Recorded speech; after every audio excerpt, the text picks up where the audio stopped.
Hi, this is Smudge again. I'm coming to you with the Smudge Factor. And I'm continuing where I left off on Don't Waste Your Sorrows. This will be part 2. Now, the text that I'm going from is again from James chapter 1. Overall, it's 2 through 18. But I'm going to cover James chapter 1, 5 through 11 here primarily. Now, to recap, what I've done so far is in verses 2 and 4 in chapter 1, we talked about producing a mature, Christ-like character or enduring through trials and tribulations will produce character that will last for eternity. And that's an important process that we as Christians, those who trusted Christ for their eternal security, need to go through.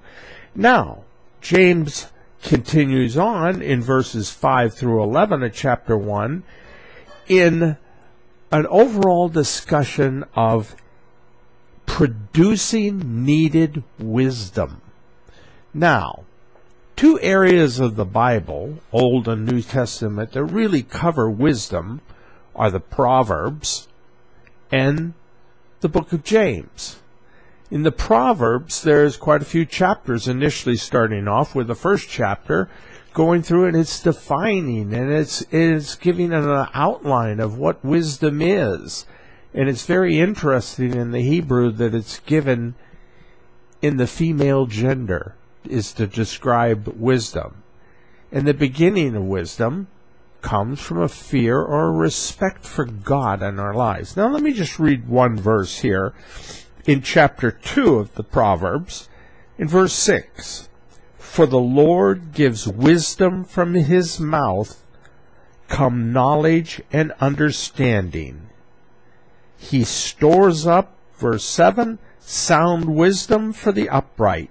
He is a shield to those who walk uprightly." In his ways, there's great protection. There's wisdom. Now, let me go on in James, and we'll see how James elaborates on this very same idea of wisdom after he's developed the eternal purpose of it and producing Christ-like character. Okay, verse 5. "If any of you Christians," because he's writing to brethren, "lacks wisdom, let him or her ask of God, who gives to all liberally and without reproach, and it will be given to him or her. But let him or her ask in faith," or in other words, trust or believing, "with no doubting. For he who doubts is like a wave of the sea, driven and tossed by the wind. For let not that man or woman suppose that he or she will receive anything from the Lord. He or she is their double-minded man, unstable in all his or her ways." Okay, I took the liberty with the genders there. Now, he's saying wisdom comes from the Lord. That's where you're going to get it. Not worldly wisdom, but the wisdom that his word provides to us to live our lives successfully. That's what a proverb is, a reflection for skillfully living one's life. And who doesn't want to live one's life skillfully? I sure do. I don't want to live it unskillfully and in folly and be a fool. I want to be wise. Now he goes on, and this is interesting what he says.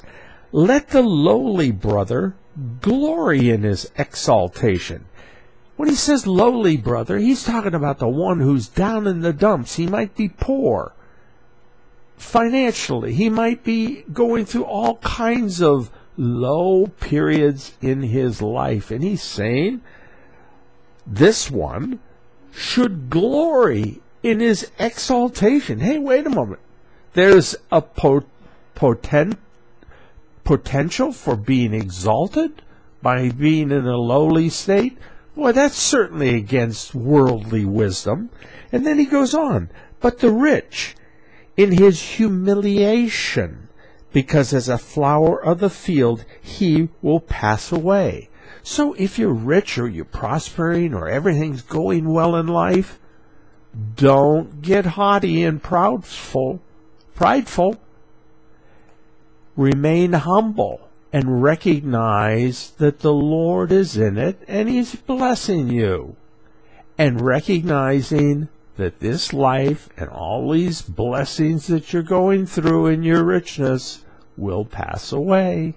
So He's giving them a warning.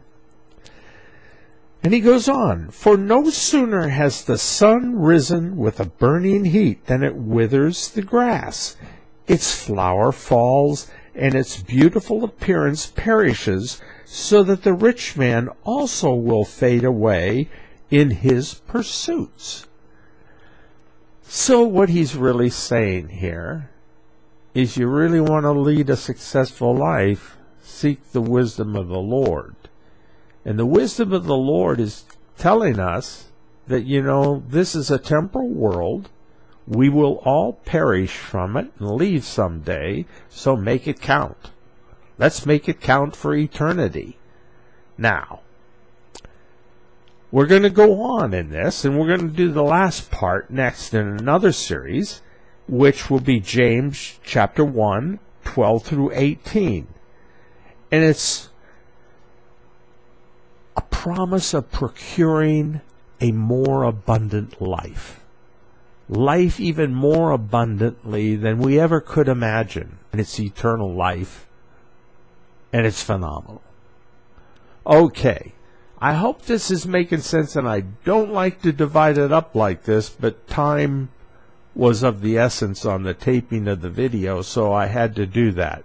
So this is Smudge signing off with the Smudge Factor and wishing you all very, very well, and God bless you.